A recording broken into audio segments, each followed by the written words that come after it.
Bernardo, olha, muito obrigado por teres aceito o convite e participares aqui nesta nossa série de eventos sobre Tech for Good, onde nós queremos falar sobre o impacto positivo da tecnologia. Se calhar, antes de mais, eu começava exatamente por aí. O que é isto do impacto positivo da tecnologia? Para ti, enquanto cidadão, consumidor, como é que vês que a tecnologia te pode ajudar a ti? Bem, em primeiro lugar, muito obrigado pelo convite. Sempre que eu penso no impacto da tecnologia, seja na minha vida, seja a nível empresarial, na economia, na sociedade, a palavra que me vem à cabeça é a desburocratização. É conseguir tirar barreiras da frente das pessoas, das empresas, para crescerem, tirar limites. Conta-nos como é que isto começou, esta aventura. O que é que vocês viram que fazia falta ou que ainda não existia no mercado e que se propuseram a fazer? Estávamos em Covid, ia aparecer os fundos europeus que iam ajudar os negócios com o Covid, era o PRR, a bazuca europeia, milhares de milhões de euros que iam entrar em Portugal a apoiar a inovação, a contratação e tudo mais. E eu, como se calhar um bocadinho a minha personalidade de ser um nerd da burocracia, que decidi ir ver os avisos, tentar perceber se eu próprio me podia beneficiar desses incentivos. Comecei a perceber, ok, esta call é para startups, se calhar posso candidatar-me. E fiz, acho que o que faço sempre também, que é começar a perguntar às pessoas à minha volta, às startups inovadoras que eu conhecia, se iam candidatar. E todas elas disseram a mesma coisa, curiosamente, que era, não, isto não é para nós, isto é para grandes empresas, isto é demasiado trabalhoso, burocrático, demora demasiado tempo e a única outra opção que nós temos é contratar consultores, que nós não temos capital para isso. Eu pensei, então, mas há fundos para eles deviam estar a candidatar, mas não o fazem? Há aqui um mismatch qualquer. E daí nasceu a nossa missão, que era democratizar o acesso a financiamento público. Há alguma coisa errada e, se calhar, tecnologia pode fazer alguma coisa quanto a isso e fomos testar. Foram testar. E começou logo com a ideia base de utilizar a inteligência artificial para chegar a esse fim. Sim, nós somos o chamado AI Native, completamente.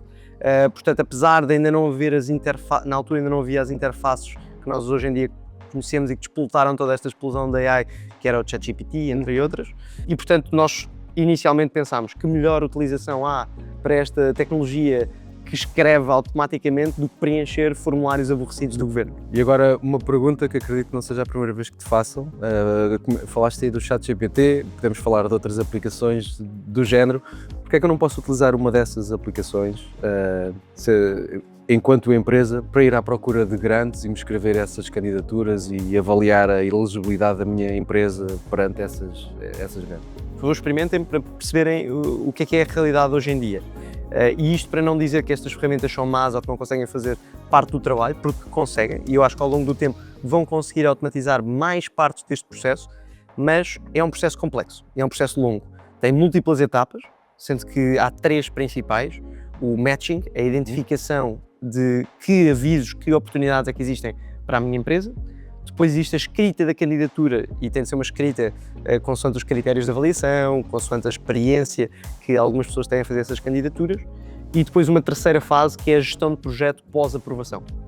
Que a maior parte das pessoas que nunca fizeram candidaturas acham que a parte difícil é fazer uma candidatura e essa candidatura ser aprovada, mas a maior parte das pessoas que já tiveram grants aprovadas dizem a mesma coisa, que é, não, a parte difícil é a seguir a ser aprovada, ainda há muita burocracia que nós temos de fazer para garantir que não devolvemos o dinheiro.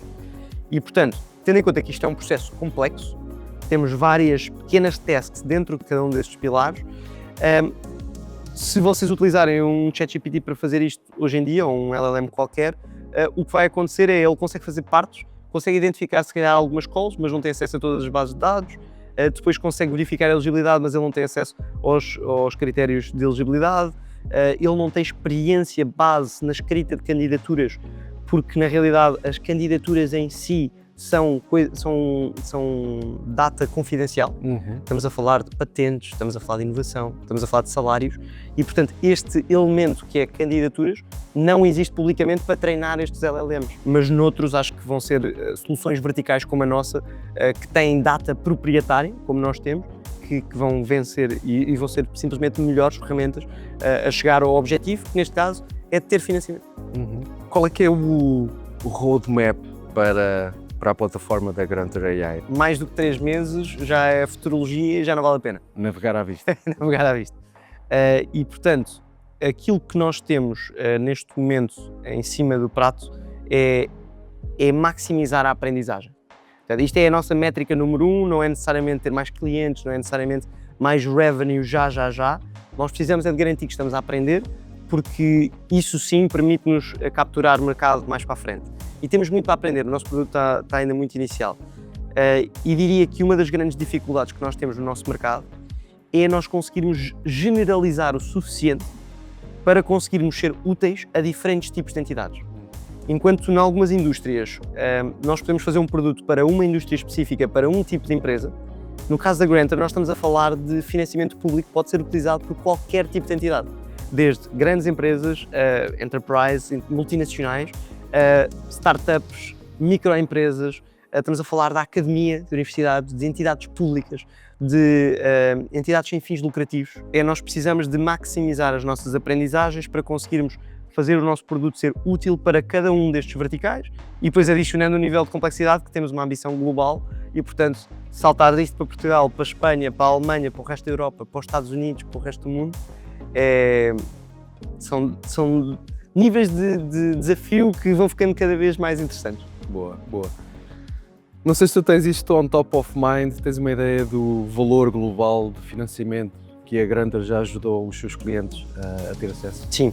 É importante dizer que a Grunter começou há relativamente pouco tempo e que o nosso novo produto, aliás, lançou em maio do ano passado, ainda há menos de um ano, e as candidaturas e as grants demoram muito tempo a ser aprovadas. Portanto, há aqui um lag entre as candidaturas que já submetemos e as candidaturas que já foram aprovadas. Neste momento, nós já passamos a marca dos 3 milhões de euros em candidaturas aprovadas, maioritariamente para startups e PMEs, porque foi por onde começámos. Mas, entretanto, agora nós também já estamos a arranjar outros tipos de entidades, muito maiores, que têm também outros níveis de taxa de sucesso e de montantes nas suas candidaturas. Temos clientes como a Fidelidade, a Galp, a Sonai, a Champalimau, como estava a dizer, e estas candidaturas, cada uma dessas candidaturas deles pode chegar aos milhões de euros, ao contrário das pequenas empresas, que normalmente são umas centenas de milhares. E, portanto, estes números vão explodir exponencialmente a partir de agora, imagino. Ok, muito bem. E só para finalizar, quando é que vocês sentiram, ok, isto é de facto uma boa ideia, tem pernas para andar e vamos criar aqui qualquer coisa? Isso é uma pergunta. A segunda é, para quem se esteja a planear, começar a empreender neste mundo das startups e eventualmente criar a sua startup, qual é que era o conselho que tu deixarias para essa pessoa? Momento Eureka. Nós, nas primeiras candidaturas que fizemos para clientes, logo nas primeiras, mesmo a primeira, nós tivemos consultores especialistas a dizerem-nos que pouparam 50% do tempo a fazer a candidatura com a nossa ferramenta. Há aqui qualquer coisa, certamente. Só por si já é valor, não é? Exato. E imaginem quanto é que nós conseguimos poupar em termos de tempo e depois aumentar taxas de sucesso, existem outras métricas de valor, mas quanto é que nós vamos conseguir fazer quando isto estiver de facto treinado? É inevitável que a nossa ferramenta seja muito melhor que qualquer consultor humano ao longo do tempo.